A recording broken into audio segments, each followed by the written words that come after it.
Hebrews. This is Prophets of Awakening. This is our evening Sabbath class, the 21st of May, 2022. We're going to be reading out of Exodus chapters 1 and 2 later on for the Bible discussion. I'm asking everybody to like, share, subscribe to the Prophets of Awakening channel, and hit the notification button if you can. This is a non-Messianic channel. We deal with Tanakh and the Torah. Tanakh is the Old Testament, so-called Book of Remembrance, and the Torah are the first 5 books of the Old Testament that was given to Moses on Mount Sinai. So I want to say shalom and welcome Prophets of Awakening channel, and welcome to our evening Sabbath class. We're going to do our moment of silence, prayer, psalms, current events, and we do a little need to know information. Then we're going to open up for some Q&A, and then we go into our Bible discussion. Okay? This moment of silence is for the Lord of hosts and all that he's doing to bring about our deliverance from our captivity that we've been in over the last 2,400 years. Oh Lord, I pray unto you, the Lord, my God, and we make our confessions, O Lord, the great and dreadful God, keep your covenant and mercy to them that love thee and to them that keep thy commandments. O Lord, righteousness belongeth unto thee, but unto us the confusion of face, as is this day. To the men of Judah, to the inhabitants of Jerusalem, and to all Israel that are near and that are far off, through all the countries whither thou hast driven us, because of our trespass, that we have trespassed against thee. As it is written in the laws of Moses, all this evil is come upon us in the land of our captivity, here in the Americas, Caribbeans, Great Britain, and Africa. O Lord, according to all thy righteousness, I beseech thee, let that anger and thy fury be turned away from thy city Jerusalem, and thy people, and thy holy mountain. O Lord, hear this prayer, and cause thy face to shine upon thy sanctuary and thy people for your sake. O Lord, open thine eyes and incline thine ears to hear and to behold our condition. O Lord, hear. O Lord, forgive. O Lord, hearken and do, and defer not, for thine own sake. O my Lord, for thy people and your land need you so very much at this hour. Peace be unto you. Okay. I'm going to read from Psalms.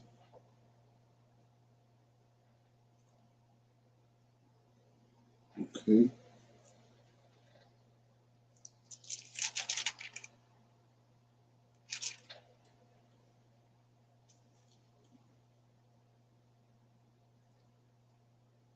Okay. I'm going to read Psalm 130. It says, my soul waited for the Lord. Out of the depths I cried unto thee, O Lord. Lord, hear my voice. Let mine ears be attentive unto thy voice of my supplications. If thou, Lord, shouldest mark iniquities, O Lord, who shall stand? But there is forgiveness with thee, that thou mayest be feared. I wait for the Lord, my soul doeth wait, and in his words do I hope. My soul waited for the Lord, more than they that watch for the morning. I say, more than they that watch for the morning. Let Israel hope in the Lord. For with the Lord there is mercy, and with him is plenteous redemption. And he shall redeem Israel from all his iniquities. So that was Psalms 130. So the point that came across to me was, he says, my soul waited for the Lord more than they watch for the morning. I say that than they that watch for the morning. Let Israel hope in the Lord. For with the Lord there is mercy, and with him is plenteous of redemption. Okay. Anybody else got anything out of that? Okay, so we're gonna go to current events. Anybody got any current events? Okay.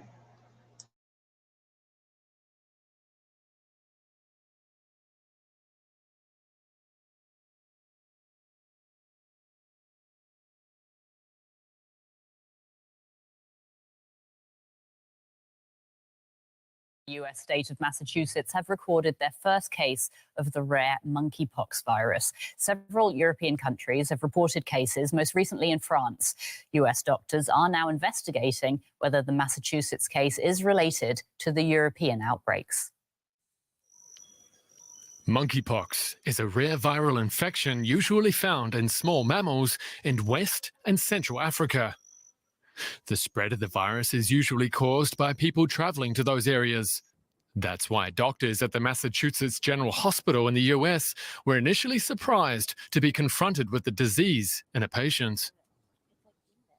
During the course of their admission, they were identified as a possible monkeypox suspect. And this was really unusual because the patient had no travel history, no exposure to animals that would be known to be reservoirs. However, the team, thinking about the patient and hearing just over the weekend about some of the cases in the United Kingdom, thought more broadly about the patient's diagnosis. Doctors are now working to establish whether the infection is connected to small outbreaks currently being seen in Europe. Italy and Sweden have become the latest countries to confirm cases, following Britain, Portugal and Spain. Authorities say they're monitoring the outbreak closely. It's not likely that it will generate a significant transmission, but we cannot rule it out, so we have to be very careful. Monkeypox is similar to human smallpox, though milder. Most people recover from it in a few weeks. Symptoms include fever and headache, feeling tired, and swollen glands. The virus is usually transferred through close bodily contact or bodily fluids. While the World Health Organization says the general public should be aware of unusual skin rashes, experts stress there is no need for alarm. It can then spread from person to person, but it's not very efficient at transmitting. And so what we normally see is maybe 1 or 2 people get infected from that case, and then it dies out because it's not very infectious within human population. While authorities stress that the risk to the general public is low, they're urging any suspected cases to self-isolate immediately. And for more, I'm now joined by Simon Clark, Associate Professor in Cellular Microbiology from the University of Reading in the UK. Welcome to DW. Now, we heard there in that report, the symptoms of monkeypox are quite mild in humans. So why now are health officials focusing their attention on this spread? Well, although symptoms are generally quite mild and lethality is low, it's probably about 1%. This is the version of the virus that we have in the UK. It's probably about 1% in the context of an African healthcare system. In a European healthcare system, you would expect it, I think, to be even lower. But you have to remember that this causes quite severe lesions which can scar, can stay with people for life, and also it's more likely to be lethal in younger people. So there is a need to control this and to get on top of it quickly and prevent it from spreading. Now, how can monkeypox be treated? Well, some of the treatments that we have for smallpox, which haven't been used in decades because, of course, smallpox is extinct, can be wheeled out. We're not quite sure exactly how effective these will be, but there does appear to be some efficacy with them. So you can use the smallpox vaccine to ring-fence immunity around outbreaks, and there will be attempts to use antibodies against smallpox, against monkeypox as well. Okay, now this tropical disease is normally found in West and Central Africa. Now we're seeing it here in colder climates in the US, in Europe. Do we have any knowledge about why we're seeing it here? Well, it's the sort of thing that we would periodically see anyway. I suspect that the relatively high number of outbreaks in northern climes, it's probably got something to do with increased travel. People haven't been able to travel to from Europe to Africa for quite a while now, and of course over the past few months that will have changed, and people will start moving around the world again, and we'll.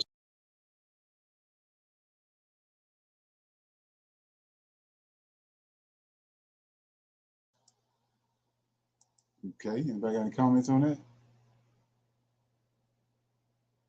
If it is not that serious right now, or shall I say it spreads easy like that, why are they having and calling emergency meetings concerning to the monkeypox?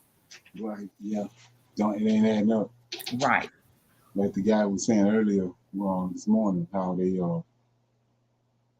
had all these different drills and all this stuff pertaining to monkeypox. They already was anticipating on it coming on scene. And they got these what they call conferences that they got going on right now as we speak. And alliances and stuff tied to monkeypox. All of a sudden, when, like he just said, smallpox it's been done away with. And this monkeypox is why all of a sudden, just when they started talking about it and doing and making all these moves, then monkeypox showed up. You know, it's no different to me than what Bill Gates said, that a virus was coming, and then after he said that, the virus came. So, you know, don't let these people do surprise me.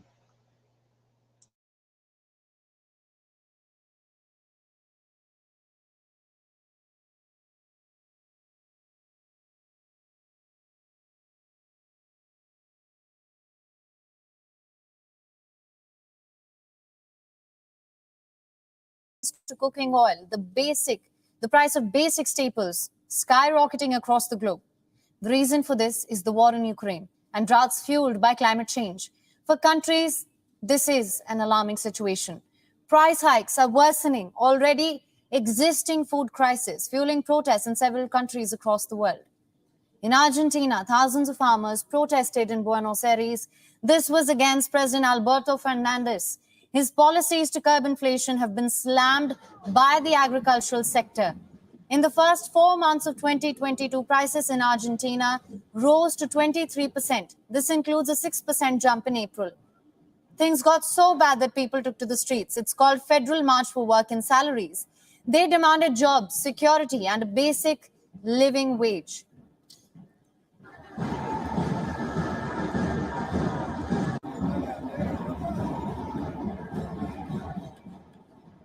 Una familia tipo que se conforman por 5 personas. A typical family made up of 5 people must spend around 80,000 pesos to survive. We see that Argentines do not earn that much money. They earn much less. So we are at a time in which the population is living below the poverty line, and many residents in Buenos Aires and the rest of the provinces are poor. This national march is to speak out on this. Son pobres. Entonces, bueno, esta marcha federal un poco viene a mostrar esto.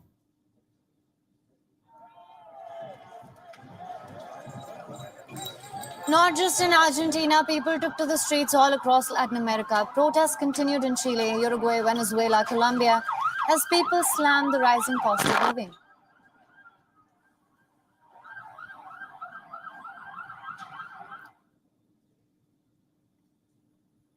In Greece, thousands took to the streets. Their complaints sing a surge in energy and food prices. Greece's annual consumer inflation accelerated to 8.9% in March, hitting its highest level in over 27 years.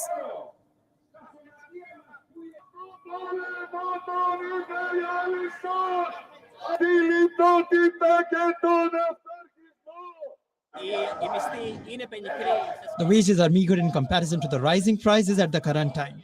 The people are exhausted. There is a serious problem here, and this crisis is bringing Greek society to its knees.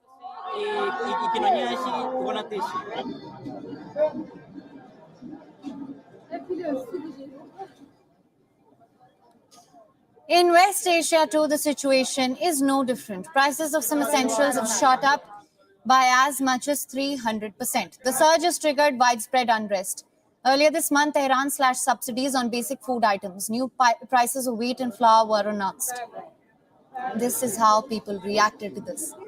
These protesters, they're chanting death to Raisi. It got so bad that the president himself issued a response. He refused to restore the subsidies, saying that he won't shy away from making hard choices.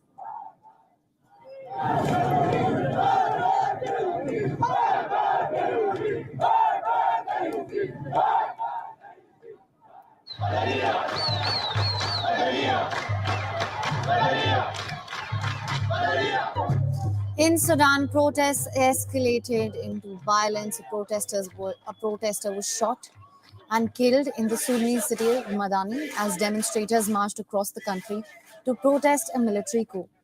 Sudan's currency has lost more than a third of its value since the coup, rapidly driving up prices of food, fuel, other goods. Global food prices started to rise in mid-2020. This was when businesses shut down due to the pandemic. Since then, there have been problems with key crops in many parts of the world. The Ukraine war dramatically worsened the outlook for food prices. The UN Food Agency says prices hit an all-time record in February and then again in March. The big question here is, when will the prices come down? That's hard to say. Agricultural production depends on hard to predict factors like weather. The United Nations says the problem of global food security cannot be solved without restoring Ukrainian agricultural production and Russian food output. The World Bank forecasts that the wheat prices could rise more than 40% in 2022. The sharp rise.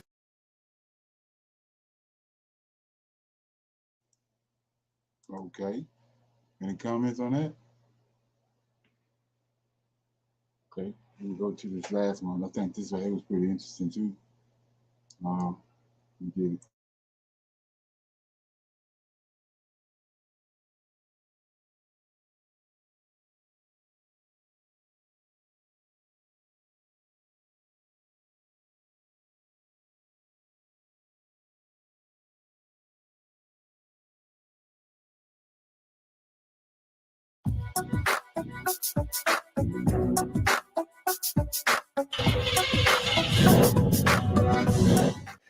What up? Big Herc 916. Positivity, motivation. Lacing you guys up, hoping that you will make better choices in your life than I did. But some of you guys continue to make dumb choices because you're looking more for the short term and you're not thinking about the long-term consequence. The things that you guys are involving yourself in are such low-level activities that have no benefit or long-term reward. It just blows my mind. But then again, you've been programmed to a degree to think that you can get away with it. And because you're not currently being prosecuted, that you can go on about your life and continue on your spree of crime. But they're about to start splitting you guys' wigs. I've been telling you this for a minute, that this was all a planned setup to get you comfortable with criminal activity so that they can purge all you guys from the streets and put you up in federal custody.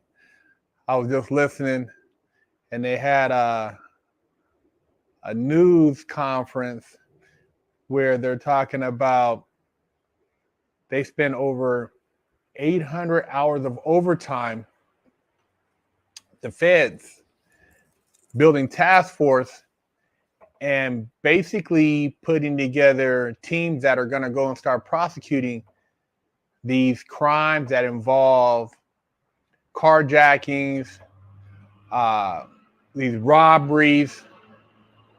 They're going to start cracking heads. And when the feds get involved, it's a wrap. You're doing 85% of your time. You're not getting any breaks. And you're going to be sent across the country. And you're going to be in there with people from all over the globe because they got international criminals in the feds. No conjugal visits, very limited visits in general. and a lot of politics as far as just what you're going to be dealing with. But that's the least of your worries. Most of you guys are so young that you're going to throw away all your rest of your 20s and your 30s, man, for nothing. Forced slave laborers. Now, you guys talk about all this shit about, oh, man, you know, we deserve this and deserve that. Well, you're about to deserve a couple cents an hour, or working somewhere in the heat under severe conditions, because you're going to be doing slave labor in the pen. Everybody has to have a job. Everybody. Ain't no sleeping on your bunk all day, man. Even the homie's gonna make you get up. You're gonna have to do something, whether it's in the unit, on the yard, or in a factory. So all that high power stuff you talk about, that you're not gonna do this, you're not gonna do that. Well, when they prosecute your ass for those crimes you've been committing, whether it's breaking in these jewelry stores, whether it's running up in these little boutiques, getting this designer shit that you could have worked and bought. Bro, by the time you get done doing your time, you could have, the stuff you stole, you could have bought it 1,000 times. You could have been had a career going and business going. I say because I see it. I've been there, man, like a jackass. Would have been better off taking a trade than robbing a bank. Would have been better off going to school, continuing my college education. I was a couple credits shy of an AA. I could have got my BA and had a master's by the time I got out the feds. I'm not claiming victim either, because you have the conscious thought process to see, you know what's right and wrong, man. I knew it was wrong to run up in a bank, just like you know it's wrong. And so you think because you got a little mask covering your nose on, your nose and your mouth, that you're going to get away. That's a setup. You're not getting away. You're going to get your wig split. I'm telling you, you're going to the feds, man. All you youngsters, you're going to the feds. It could be 6 months. It could be 8 months. It could be 12 months. These people, man, they'll take their time and they'll just build cases. It's money. Every time they build a case, man, it's a bond. They're making money. Those bonds are going to help float the U.S. economy. See, what you don't know is that this is a business. The United States is a corporation. These states have been incorporated. They have corporate agreements. These private prisons are corporations. These cases, when they convict you, are bonds that are backed by you being in prison because you're a substance. So therefore, you're going to create economy. So you're going to fund the U.S. corporation. You're going to fund the corporation. These crimes are funding the corporation. They're going to sell more bonds when they lock your ass up because you're a security. You don't even know it. Look at your birth certificate. You're a goddamn security. You're a commercial instrument, but you ain't reading, you ain't paying attention. You just run around doing stuff, man, for nothing, throwing your life away. 18, 19, 20, 24, 25. Man, it's crazy, man. Young, and you got so much, man, you can start your careers, but you want to go in there and fund a corporation. Well, they have no problem allowing you to fund.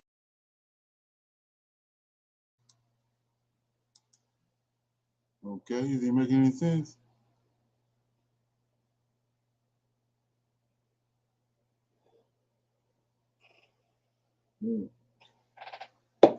Yeah, I think the reason why he's making that video is a lot of what you were seeing in the video is happening a lot. They're not really talking about it in the news, but these kids and people they're doing 20 and 30 people at a time gang robbing stores and big jewelry stores and big time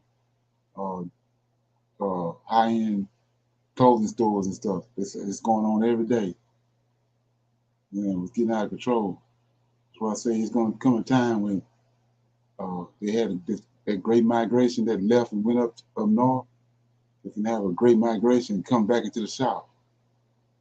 Because with the inflation and with all this crazy stuff that's going on, they're gonna have to leave those cities, which is it ain't nothing but the Most High, the Lord of hosts behind it,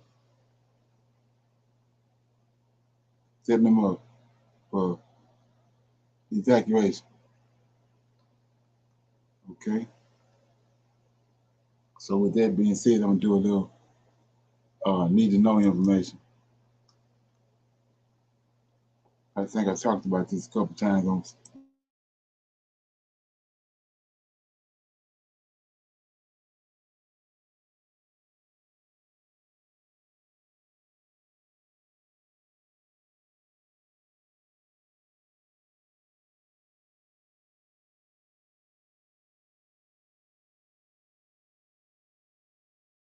Behind the ghost cities of China. What you see here is myself and Lao 86 standing in a ghost city in Liaoning province. This isn't the only ghost city we visited, however. Here in Hunan, you can drive for hundreds of miles, and on each side of the road you will see multiple little ghost cities and ghost villages dotting the landscape.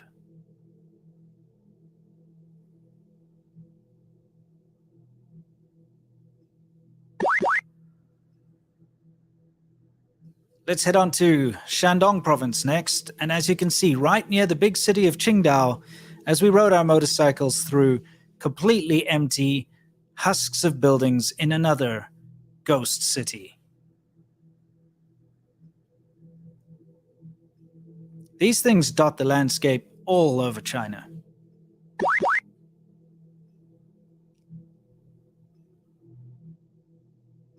How about Guangdong province, where both myself and Matthew lived for the majority of our time in China? Here in Huizhou, you can once again see more ghost cities that we used to visit from time to time.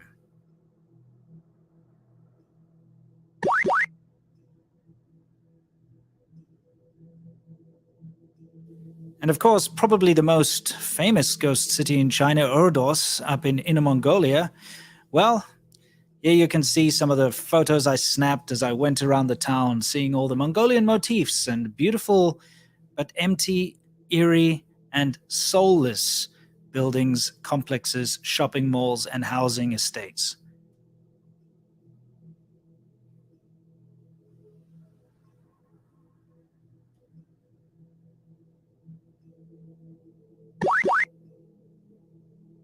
If you take a step back and actually look at the map, these are just the ghost cities that we have personally visited. We have seen more during our travels, but didn't have time to film or were passing by or whatever the case may be. The thing is, I think you get the picture. These ghost cities are all over China, and I'm going to tell you why they're so important and why the Chinese government has to lie to you and its own citizens in order to prevent the massive economic collapse that so many economists have wrongly predicted up until this point. How to escape the heat if you don't have an air conditioner?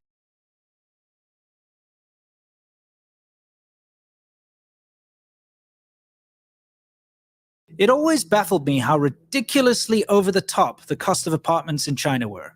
I lived in quite a few different apartments, and although the rent was reasonable and actually very cheap by international standards, the amount that these apartments were worth was just ridiculous, sometimes millions of US dollars.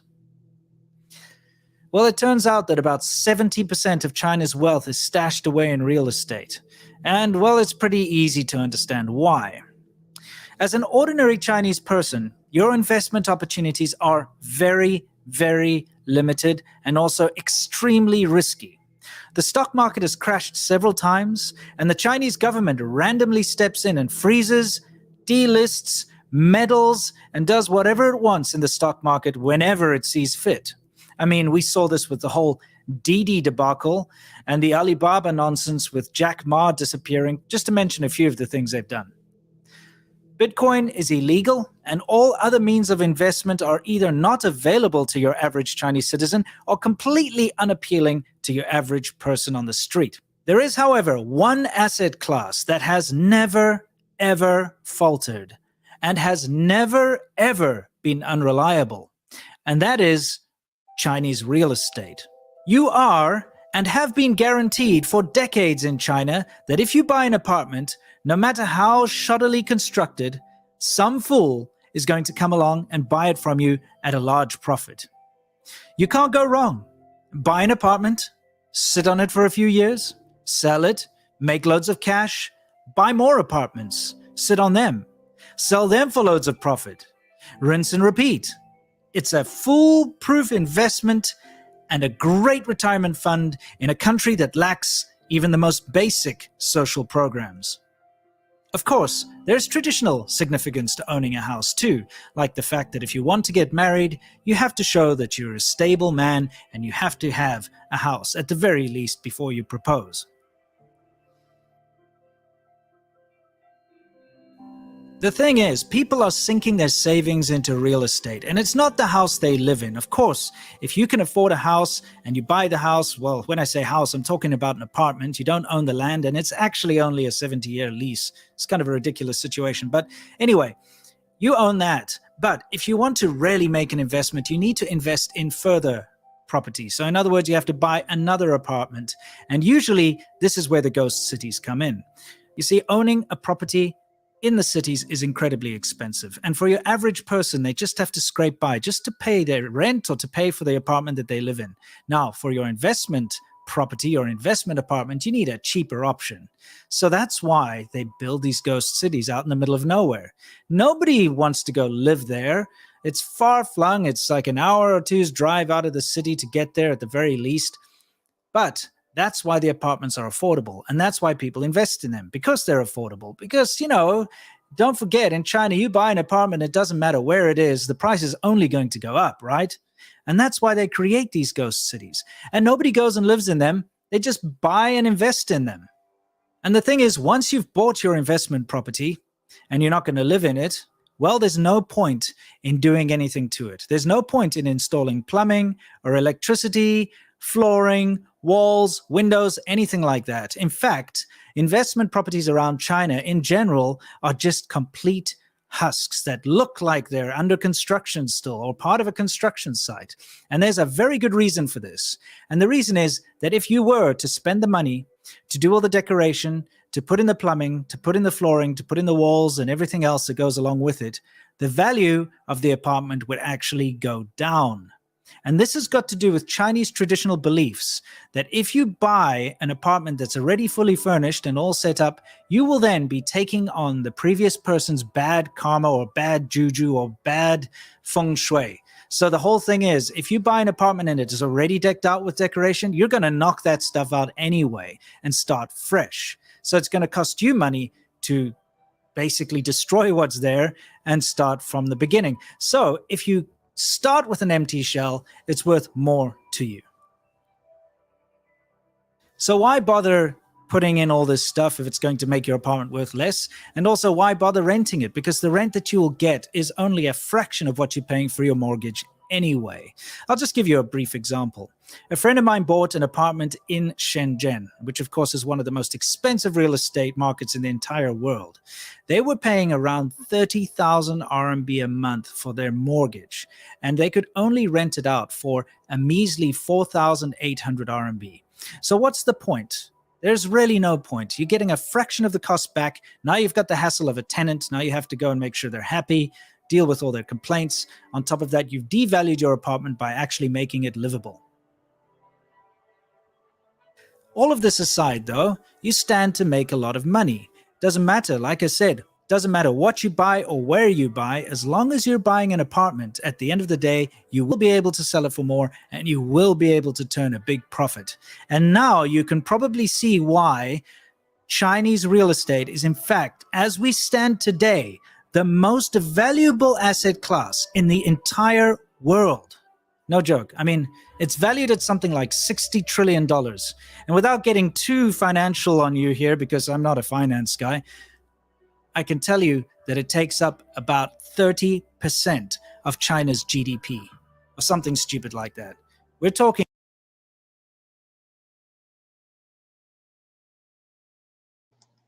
Does that make any sense? What he just said?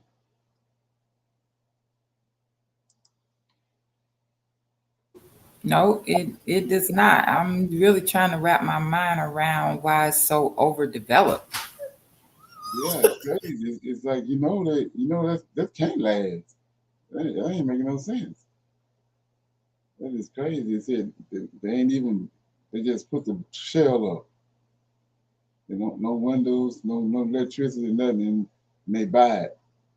And then on top of that, turn around and sell it. and people buying it. Right. I'm lost, man. That's the weirdest investment strategy. Yeah, that's a crazy investment strategy. Yeah. I think he got it to ass backwards. That's what I think. I don't think he know what he's talking about. But that don't make no sense to me. Yeah.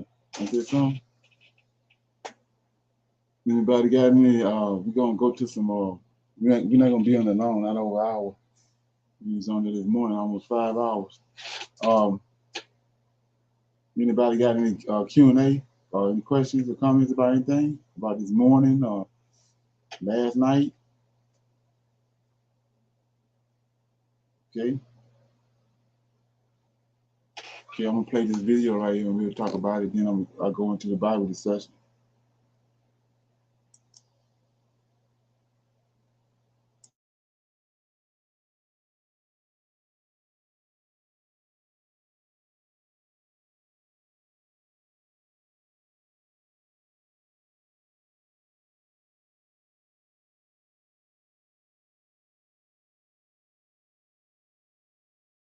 Welcome back to the channel. Hopefully the wind is not going to interfere with what I'm going to be talking about in this video. This is one of those days. It's been pretty windy all day. Of course, it helps out when it's hot outside. The wind does help, but I'm not going to be talking about the wind in this video. By now, most of you, you look around the world and you realize that something is about to go down, right? As a matter of fact, we already see it going down. The crap has already hit the fan. Now, years ago, we used to hear people saying, hey, y'all, what you going to do when the crap hits the fan? Well, it's already hit, right? And the fan is going to get faster and faster and faster. And the speed at which more crap is going to hit the fan is going to increase, right? What I'm going to be talking about more specifically is the fact that some people are not going to be active participants in trying to save their own lives, right? And these are people that you love, right? It's going to be people that you love, people that you know, people that you work with. They are not going to be active participants in trying to save their own life. As a matter of fact, they are going to be watching you make moves, and some are going to be contemplating, well, if things do go belly up, I know where to turn, right? Some people think like that. They feel that they can turn in the direction of someone who has prepared. Now, as I look around the world, it's become very apparent that things are not going back to any sense of what we thought was normal. We saw somebody the other day that we hadn't seen in a while. Okay. Hey guys, welcome back to the MyGo YouTube channel.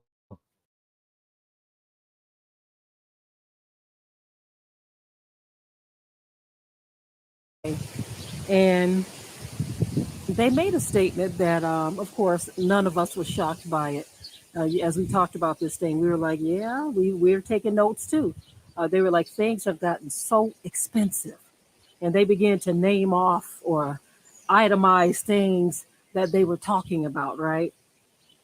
And we were like, yeah, things have gotten expensive. But there are moves that you can make to curb that a little bit, like growing your own food, raising your own livestock or whatever.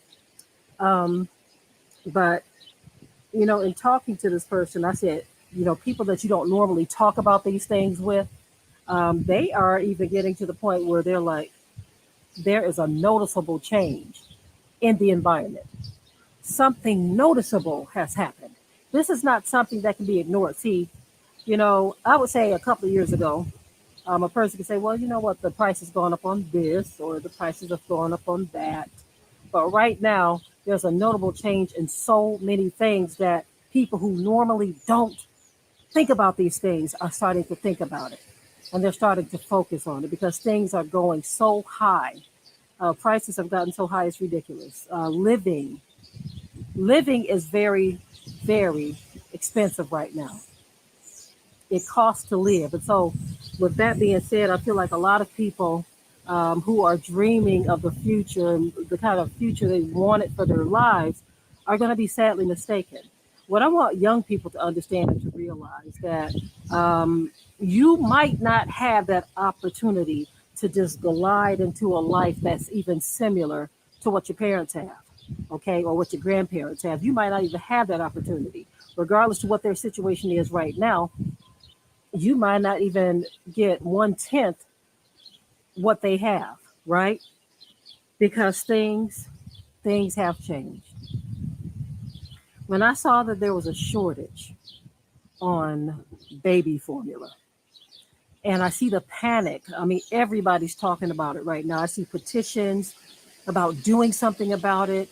That shows you that things have reached that point, y'all.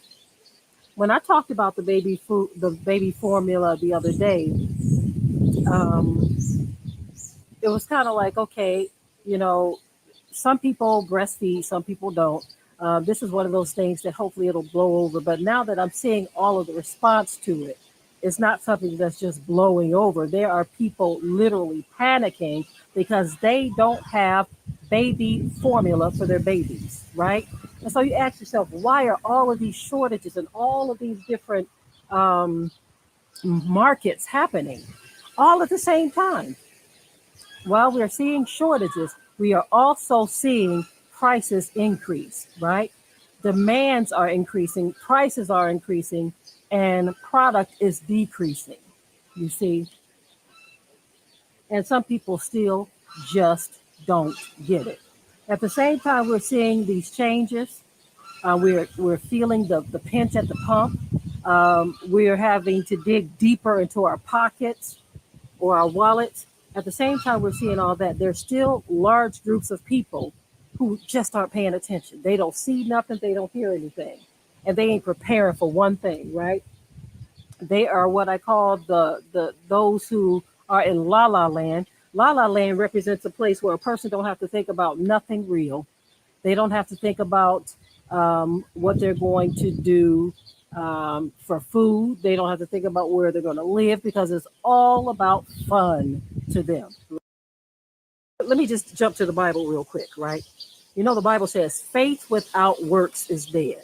Some people have the kind of faith where it's really, let me just, for lack of a better word, lazy.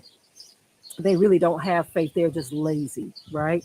It's not that they're trusting the Most High to do anything. They are just lazy and they don't want to make moves, but they want to, you know, to people who keep on nudging them and saying you need to do something, they want to throw faith at you to, you know, justify their inactivity. You know, I'm having faith, I'm trusting the Most High, but I want you to understand the Bible says faith without works is dead. So you can say all day long that you have faith, but if you don't have any works or any efforts to do certain things, then your faith is dead. That's the Okay. Any comments on that?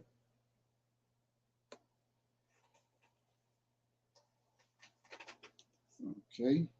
With that being said, we're gonna go to the Bible, and I'm gonna read out of Exodus chapters Exodus chapter 1 and 2. We're gonna talk about it and then we'll close out. Okay. I'm in Exodus chapter 1. Okay. It says, now these are the names of the children of Israel which came into Egypt.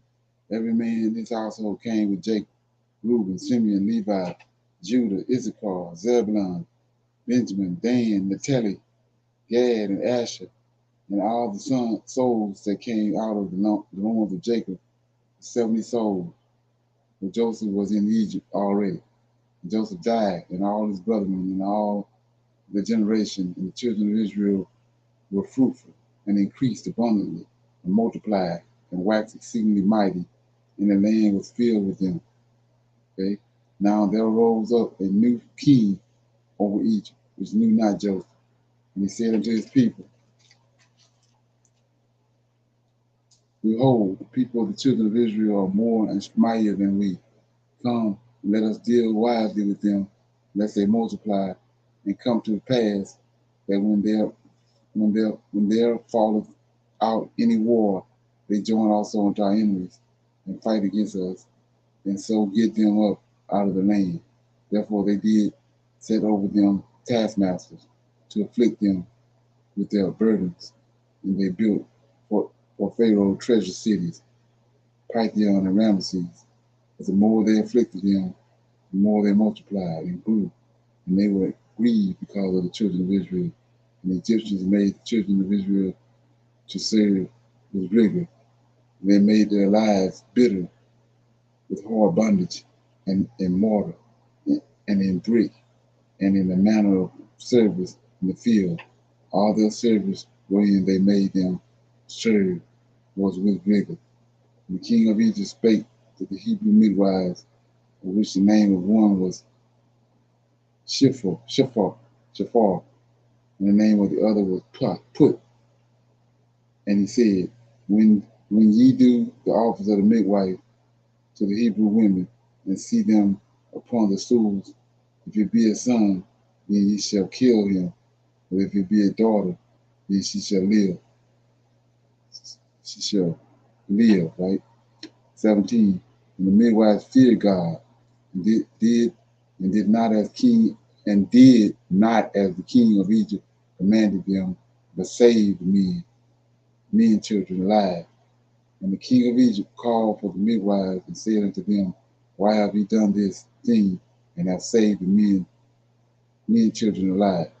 And the midwives said unto the Pharaoh, because the Hebrew women are not as the Egyptian women, for they are lively, and are delivered. The midwives come in unto them. Says, therefore God dealt well with the midwives, and the people multiplied and waxed very mighty. And it came to pass, because of the midwives feared God, that he made them houses. And the Pharaoh charged all his people, saying, every son that is born he shall cast into the river, and every daughter he shall save alive. Okay, so that was Exodus chapter 1. Anything stick out to anybody that you want to read? We know this is a familiar story, but it does good to go back, go over some of the stuff. Right, and they were told to, get rid of the male babies. That really stuck out to me, and then to save the daughters. Right. Is that not what they're doing right now?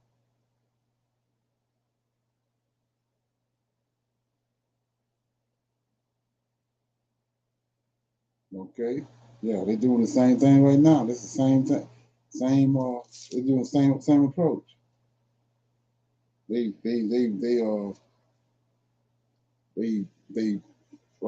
funding the women, and then they killing the men in the streets. There ain't nothing new under the sun. So it says another thing that stuck out with me was it said that 16, Exodus chapter 1 verse 16, and he said, when you do the office of the midwife to the Hebrew women and see them upon the stool, if it be a son, then ye shall kill him. But if it be a daughter, then she shall live. And then he said, but the midwife, this is where the trick comes in there. Today, you can correlate this to the day. But the midwife, they feared God and did not, as the king of Egypt commanded them, but saved the men and children alive. Key word, if they feared God. 18. Right. And the king of Egypt called for the midwives and said unto them, why have ye done this thing, and have saved the men, children alive? Right? So look what he said up there. The midwives feared God, and this the benefits of fearing the Lord. And the midwives said unto the Pharaoh, because the Hebrew women are not as the Egyptian women, for they are lively and are delivered. The midwives come in unto them. Therefore God dealt well with the midwives. See that? Because in verse 17, they feared the God. Therefore in 20, therefore God dealt well with the midwives. And the people multiplied and waxed very mighty. right? And it came to pass because the midwives feared God that he made them houses. Is that something? Right. Despite their, slave status, they still multiplied greatly. Right. Right. And let me go back and look at something else I was reading. It says, it says, verse 11, therefore they did set over them taskmasters to afflict them with burdens, and they built for Pharaoh treasure cities, Python and Ramesses. But the more they afflicted them, the more they multiplied and grew, and they were grieved because of the children of Israel. And the Egyptians made the children of Israel to serve with rigor. That's what they did to us over here, serve with rigor. And they made their lives bitter and hard bondage in mortar and in brick and in the manner of service in the field. All the service when they made them serve was with rigor.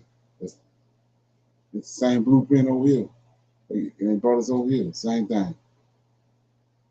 Yeah, you can't connect the dots on that and see that same people. Something wrong. Okay.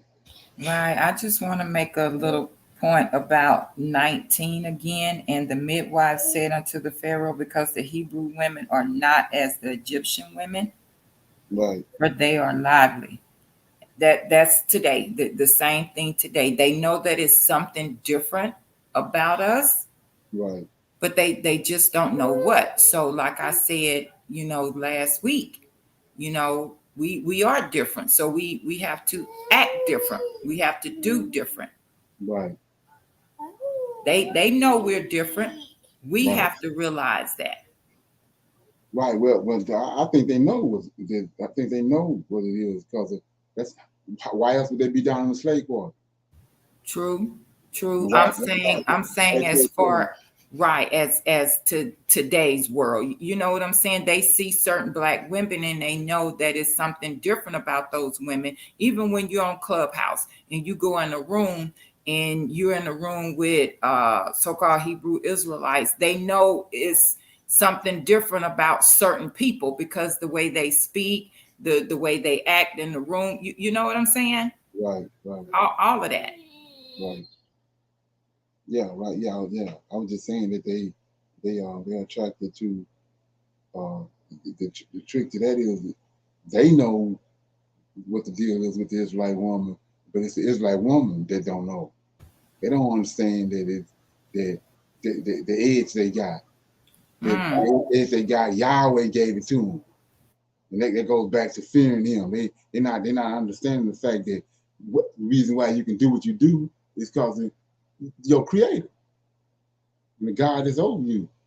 You know, it's not that you a bad chick or this, that, and another. It's he blessed you and endowed that on you. Right. Because of where you came from. And you're not first of all, you ain't respecting it, and then you ain't understanding that, the reason why you got it. Right. And you can't do anything with it. Come on. Okay. Thank you, Lord. And there's some. So Exodus chapter 2, it's the birth of Moses. And there went up a man of the house of Levi and took a wife, the daughter of Levi, right? So see that right there? See, there went up a man of the house of Levi. He out of the house of Levi, and he took a wife, a daughter out of the house of Levi.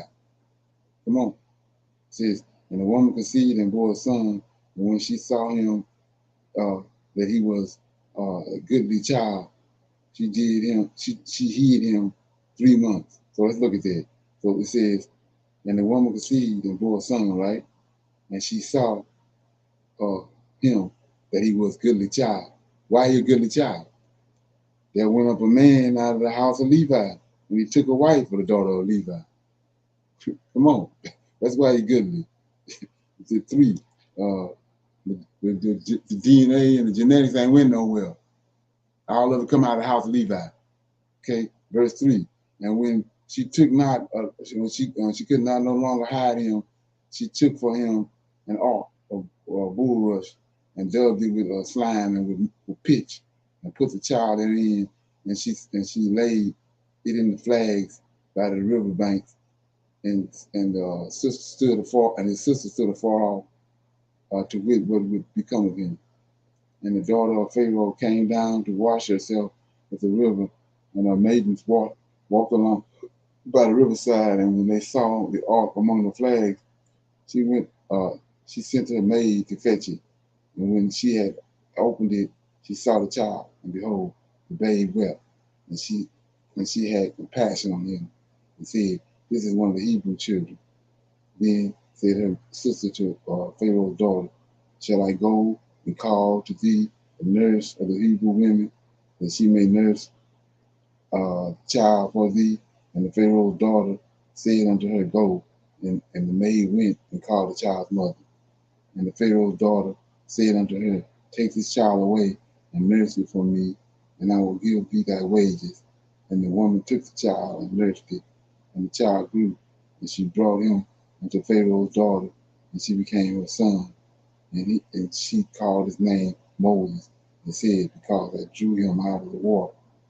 And it came to pass in those days, when Moses was grown, that he went out unto his brethren, and looked on their burden, and he spied an Egyptian smiting the Hebrew, one of his brethren.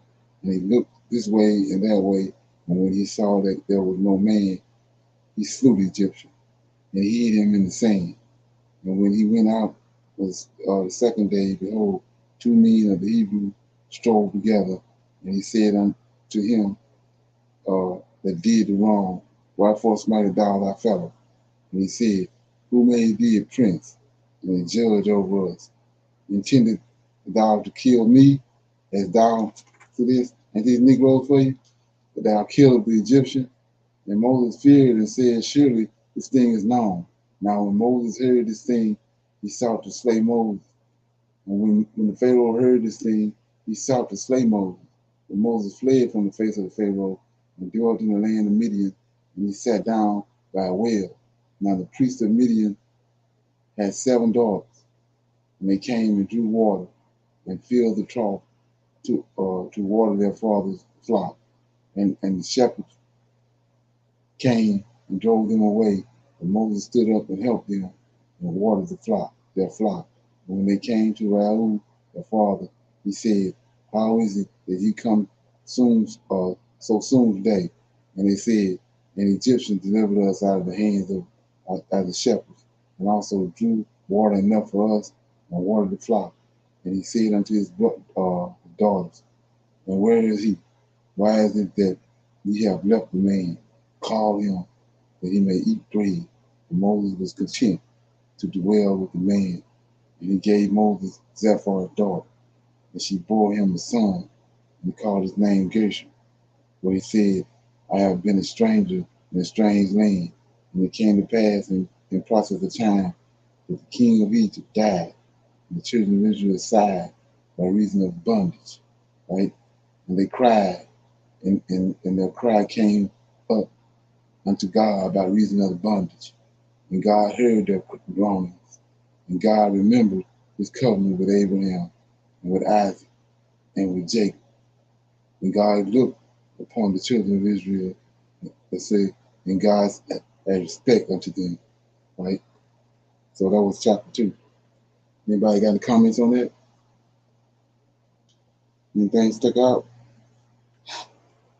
Because I'm going to read 3. It's on the proper, fitting the proper. I'll read chapter 3 before I stop. So, okay, so we're going to go to chapter 3. So the call of Moses. Notice like here, like I said, and I'm trying to make a point from one class to the next, one day to the next. It says right here, and it came to pass in the process of time, it's verse 23, chapter 82. It came to pass in the process of time that the king of Egypt died. Children of Israel sighed by reason of bondage. And they cried, and their cry came up unto the God by reason of bondage. And God heard their groanings, and God remembered his covenant. So we see how they throwing this word God around, but we know it's an angel that has a covenant. We know that from Judges chapter 2. So it says God remembered his covenant. It's God, this ain't God. Not Yahweh anyway. It says God remembered his covenant, with Abraham and with Isaac and with Jacob. And God looked upon the children of Israel, and God had respect unto them. So let's see who this God is that's over this covenant, right quick. So Judges, right quick. Judges chapter 2. I'm hoping this registering. Like I said, you need to start, doing some research on your pineal gland. Figure out what it is you need to eat to get it activated. So, chapter 2, the Judges, verse 1. And the angel of the Lord came up from Gilgal to Becca and said, I made you to go up out of Egypt, and I have brought you to the land which I have sworn to your fathers. And I said, I will not break my covenant with you. So it's an angel over the covenant. Point blank, Judges chapter 2. So we know over here, this ain't none of God. This ain't Yahweh. It says, and God heard their groanings, and God remembered his covenant, and his covenant with Abraham and with Isaac and with Jacob. So we see right there, it ain't Yahweh. It says, God looked upon the children of Israel, and God had respect upon them. So we're gonna get another answer to that same question right here in verse chapter 3. Now Moses kept the flock of Jethro, his father-in-law, priest of Midian, and he led the flock to the backside of the desert, came to the mountain of God. There you go again, the mountain of God, right? Even under Horeb. You're going to assume, because it said mountain of God, that's Yahweh, but it ain't. Verse 2, the angel of the Lord appeared to him. There's an angel on the mountain. Y'all.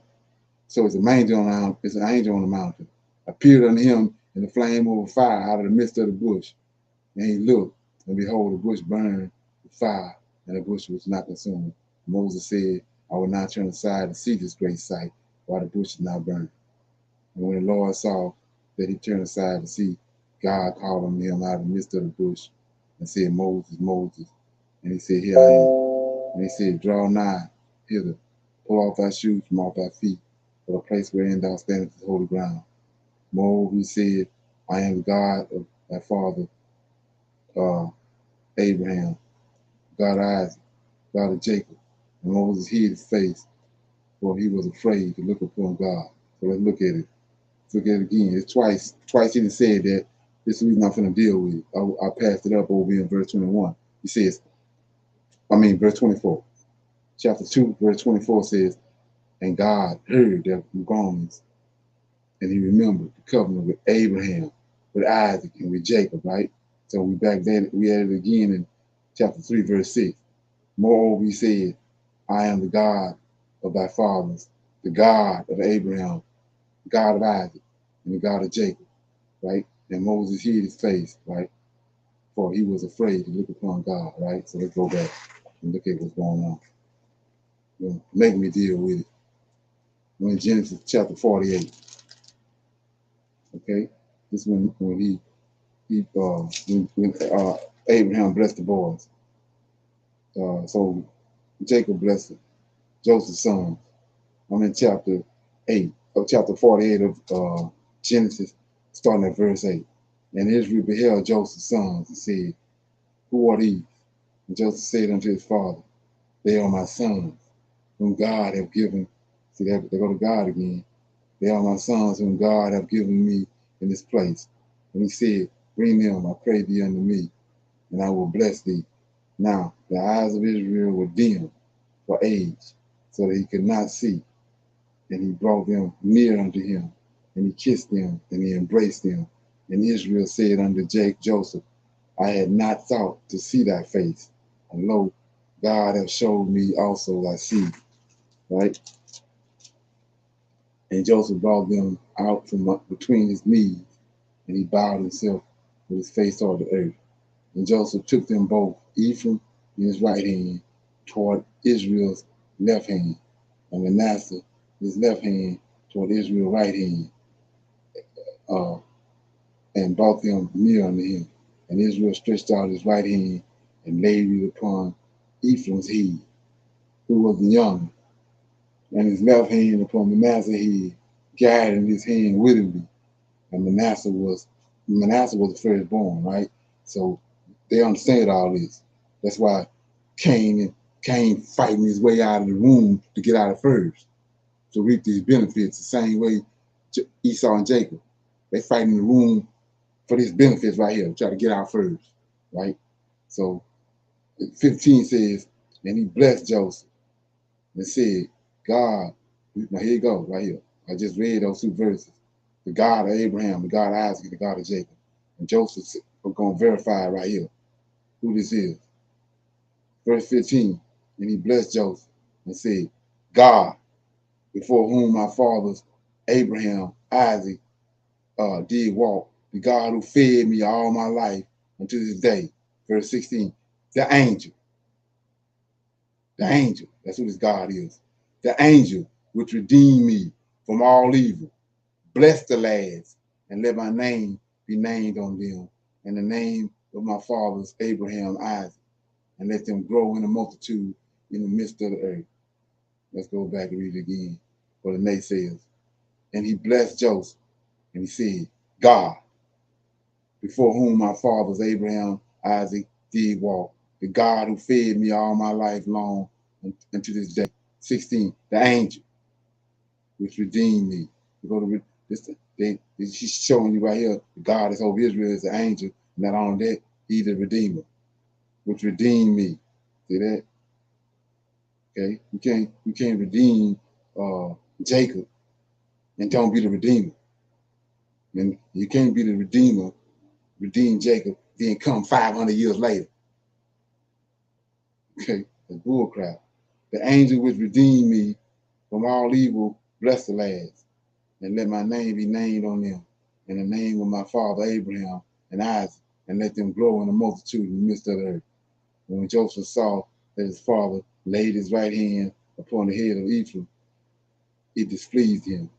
And he held up his father's right hand and removed it from Ephraim's head unto Manasseh's head. And Joseph said unto his father, not so, my father, for this is the firstborn. Put thy right hand upon thy head, upon his head. And his father refused and said, I know it, my son, and I know it. He also shall become a people, and he also shall be great.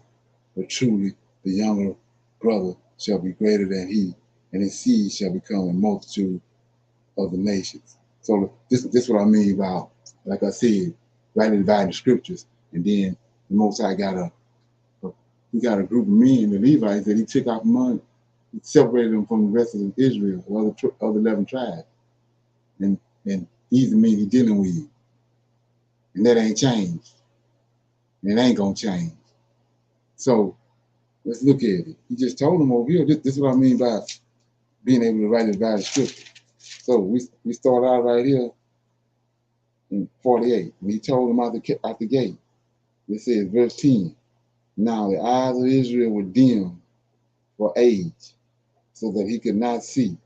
And he brought them near unto him, and he kissed them and embraced them. Look at this. Out the gate. He said this out the gate. Israel said unto Joseph, I had not thought to see thy face. See, he thought, Joseph was dead. His brothers, 11 brothers told him that he would die. A wild beast had killed him. So he wasn't expecting to see his face. But look what he said. But lo, God has showed me. Look at that. God has showed me these boys. Come on. How? He said he deal with all the prophets through dreams and visions. So he just told them right here. Just for the reader too. If you know how to read, it says, and lo, God has showed me also thy son. So let's go back over here. Look what Joseph doing in verse 23. It came to pass. See, he up here, he willingly used the right hand is in the power. That's why the Lord of hosts keeps saying my right hand. Power is on the right side of the man, not on the right side of the woman. The power on the right side of the man, the right hand. That's why they use their right hand. So he blessing the firstborn with the right hand, power. So let's look at it. He says, and when he came, okay, let me get back over here around it. Then Genesis 48. I let it get away. Okay, Genesis 48 says, okay, let me get over here. Grandma's trying to get at me. It says, verse 14 says, and Israel stretched out his right hand and laid it upon, see, his right hand. It's got the anointing there. The anointing is in the right hand, right? And or the man of God. And Israel stretched out his right hand and laid it upon Ephraim's head. Ephraim is the youngest, Manasseh the oldest. The right hand supposed to go on the young oldest son, the elder son, but he put it on the younger son. Why? He just told you, he didn't show me all what's gonna happen. So we doing what he just showed him. So look at this. He said, and Israel stretched out his right hand and laid it upon Ephraim's head, who was the younger, and the left hand unto Manasseh the head, guiding his hand. See that? Guiding it willingly, because he already been tipped off. Guiding it willingly. Damn what Joseph doing. Same thing now. You can talk all the bull crap you want to talk. You already know what the Most High showed you and the way things go. You come up with some slick ass conversation all you want. So anyway, he says 14, and Israel stretched out his right hand and laid it upon Ephraim's head, who was the younger, and his left hand upon Manasseh's head, guiding his hand willingly, for Manasseh was the firstborn, right? And he blessed Joseph, right? And said, God, before we read all that. So anyway, we get down here to 17. And when Joseph saw this, see, Joseph looking at it, he know how it go. And when Joseph saw this, saw that his father laid his right hand upon Ephraim's head, it displeased him. Well, he just told you, he already showed him, Yahweh. You know what I mean? He just told you, he didn't show me all this. Yeah, Joseph having dreams all over Egypt. Him of all people should know that. So he says, and when Joseph saw that his father laid his right hand upon the head of Ephraim, it displeased him. And he held his father's right hand and removed it from Ephraim's head unto Manasseh's head, right? See? Ain't that what they're doing today? The person with the anointing on him that Most High got talking, they shutting him down. They don't want him to talk. They want to talk. Okay, so he says, and when Joseph saw that his father laid his right hand upon the head of Ephraim, it displeased him. And he held up his father's right hand to remove it from Ephraim's head, right? Unto Manasseh's head. And Joseph said unto his father, not so, my father, for this is the firstborn. Put thy right hand upon his head. And his father refused and said, I know it, my son, I know it. He also shall become a people. And he also shall see, he's telling you right now, going back what he just told him. I already saw all this. Because he shall be a people, he also shall be great. But truly, his younger brother shall be greater than he, and his seed shall become a multitude of nations. And he blessed them that day, saying, indeed shall Israel bless, saying, God make thee as Ephraim and as Manasseh. And he set Ephraim before Manasseh. And Israel said unto Joseph, behold, I die, but God shall be with you. See that? The angel shall be with you. Saying unto God, behold, I die, but God shall be with you and bring you again into the land of your father.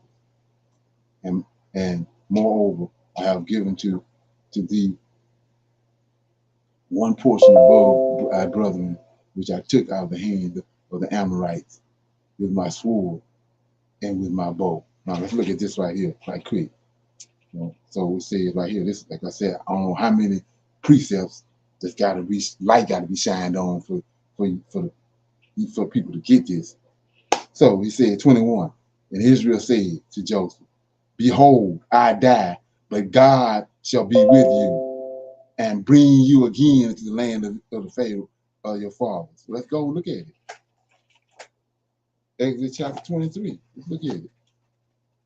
This after he said that. He said, God gonna bring you again into the land of Canaan, right? They left Canaan and went into Egypt. So now let's look at it. 23 and 20. Here you go. Behold, Yahweh talking. Behold, I sent an angel before thee to keep thee in the way, to bring thee into the place which I have prepared. Took him to the land of Canaan. He fulfilling what Jacob just told Joseph. They're gonna come again. The God he talking about gonna come again, and he's gonna bring you into the land of Egypt. Here it is. Behold, I sent an angel before thee, keep thee in the way, to bring thee into the place which I have prepared. Beware of him, obey his voice Provoke him not, for he will not pardon your transgression. For my name is in him. It's the God that took him out of Egypt and brought him back to the land of Canaan. Like Joseph, Jacob just told Joseph. And so, like I said before, you can do whatever you want to do, flip, dip, whatever, but there it is. Line upon line, precept upon precept. Here a little and there a little. Exact same way he said, rightly divided. So, you do what you want to do with it. Okay? Anybody got anything before we leave and close out? Okay. Everybody good? Any comments on the clubhouse class? Anybody enjoy that? It was great last night and today. It was great class. Okay. Yeah, try to do a little more of that. Hopefully I can get something going tomorrow. Got to figure out what time I'm gonna do it. Yeah.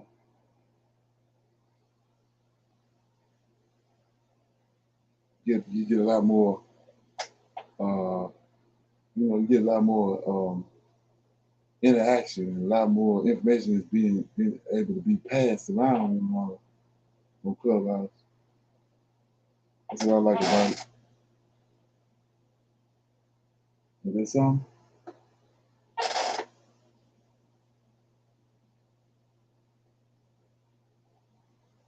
Yeah, give me a minute. Okay.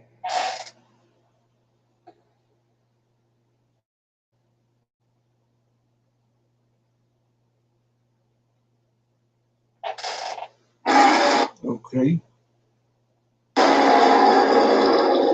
Okay. With that being said, line, Lord, we're gonna I'm gonna say shalom to everybody, and I'll see everybody on tomorrow. We'll say tomorrow on Clubhouse, probably 1 o'clock. We'll be around 1 o'clock. We'll send a link out for everybody to get the time situated. Shalom.